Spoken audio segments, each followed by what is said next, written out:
A month ago, as we bade farewell to the peaks from the summit of Mount Tao, a silent promise was made in our hearts.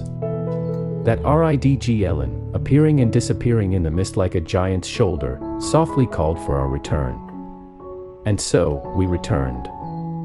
Standing at the divide between Pintian and Tao, the air held not only the crisp purity of the high mountains but also the tenderness of a long-awaited reunion. The prelude to our journey was played by the famed scree slope.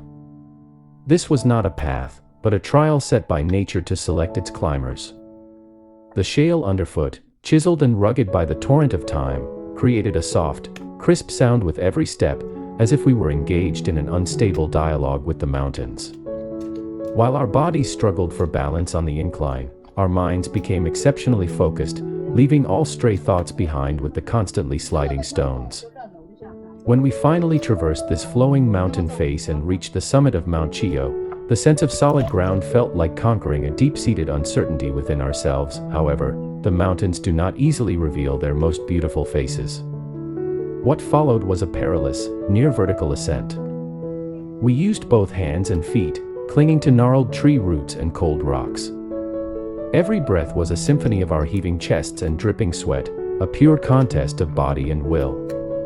Just as our strength neared its limit, we rounded a rocky corner and met it, the famous Chiyou tree. A gaze on the mountain path, the Chiyou famous tree on the long road to Xinda Cabin. There is a perilous ascent that tests one's will the most. When sweat soaks your collar, your breathing becomes heavy, and your legs feel that familiar ache, your gaze naturally focuses on the ground beneath you, your mind consumed by fatigue. However, just as you round a corner dominated by gnarled tree roots and rocks, the moment you suddenly look up, the world seems to stand still.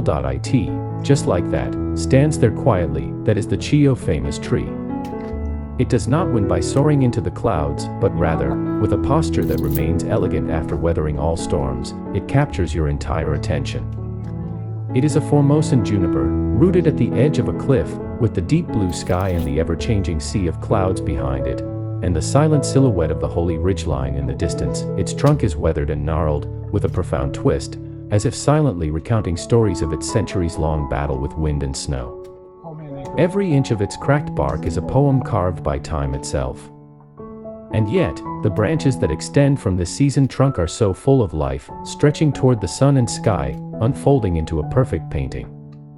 On one side is a defiance facing the wind, on the other, a gentleness that yields to the mountain's contours. It is a solitary dancer, frozen in the most moving moment on the vast stage of heaven and earth. It is also a silent guardian, quietly watching generation after generation of hikers pass by with their weary bodies. People stop before it, set down their heavy packs, lean against the mountain wall, and look up in awe. In that moment, all fatigue seems to be healed by its tranquil yet immense presence. It speaks not a word, yet it gives travelers the most tender comfort and the strength to carry on. The Chiyou famous tree. It is not just a tree, it is a living coordinate on this high mountain, a spiritual symbol. It teaches us that one can still live with the most beautiful posture in the harshest of environments, that in the most solitary watch, one can still become the most stabilizing force in the hearts of others. When you bid it farewell and embark on your journey once more, you will find that its weathered and elegant silhouette has been deeply imprinted in your heart. It stood as a solitary guardian, poised on the edge of a cliff with a posture of weathered strength, set against a backdrop of the boundless blue sky and a churning sea of clouds. Its outstretched branches, seemingly sculpted by 1,000 years of wind and snow, held the poetry of ages in every inch of their bark. In that moment, all fatigue was washed away. We stood in silence, feeling its tranquil yet immense life force. It was more than a tree, it was the soul of this forest, the most gentle comfort on our arduous journey. As the evening glow painted the sky in warm shades of orange and gold, we arrived at Xinda Cabin. This small sanctuary, hidden amidst fields of arrow bamboo, was a warm haven for travelers.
Before us lay the V-shaped cliff, a formidable challenge cleaved open by nature's giant axe. The near 90-degree vertical rock face and the bottomless gorge made the resonance between our heartbeats and the cliff wall palpable. We set aside all reverie, entrusting our lives to the cold rock and sturdy ropes, cautiously descending and then ascending, one step at a time. This was not just a test of physical limits, but an ultimate testament to courage and trust. When we successfully crossed the precipice and looked back at that breathtaking fissure, an unprecedented sense of awe and pride surged within us. Part 2, the V-shaped cliff, a dialogue with the abyss. From heaven to trial, the profound emotion of the sunrise still resonated in our chests, but the warmth in our bodies was quickly chilled by the sight before us. The Pintian V-shaped cliff, this was not an adjective, but the most direct description. It was as if the Creator God, after completing the great work of the holy ridgeline, had casually cleaved a gash with a giant axe, a final, and most severe, trial for the pilgrims, the ultimate physical test. The challenge began with the descent. The rock face before us was nearly 90 degrees vertical. The only path consisted of ropes left by predecessors and shallow depressions on the rock surface that could barely serve as footholds. The instructor's reminder echoed in our ears: 3 points of contact, 1 point of movement. This iron rule of mountaineering became our sole creed in that moment. The muscles in our arms tensed instantly as we entrusted our entire body weight to the cold ropes and rocks. Every centimeter of downward movement required a stable core and precise leg strength. Our fingers searched for the most secure holds in the rock crevices. The tips of our climbing boots tested the rock wall, seeking the most solid footing. Sweat beaded on our foreheads, only to be quickly dried by the cold wind. In the silent canyon, the sound of our heartbeats seemed to resonate with the cliff face itself. This was not just rock climbing, it was a vertical, intricate dance with gravity. The silent psychological storm, however, more intense than the physical exertion was the psychological storm. When your gaze inadvertently drifted past your toes to the bottomless, mist-shrouded abyss below, a primal fear would instantly seize your heart. 1,000 what-ifs would flash through your mind. What if the rope isn't secure? What if my foot slips? What if my strength gives out? At this moment, the world shrank to only you and the rock face before you. You had to force yourself to pull your gaze away from the vast abyss and focus on the 1-meter space in front of you. You had to have a dialogue with your inner fear, telling yourself, fear is real, but danger can be managed.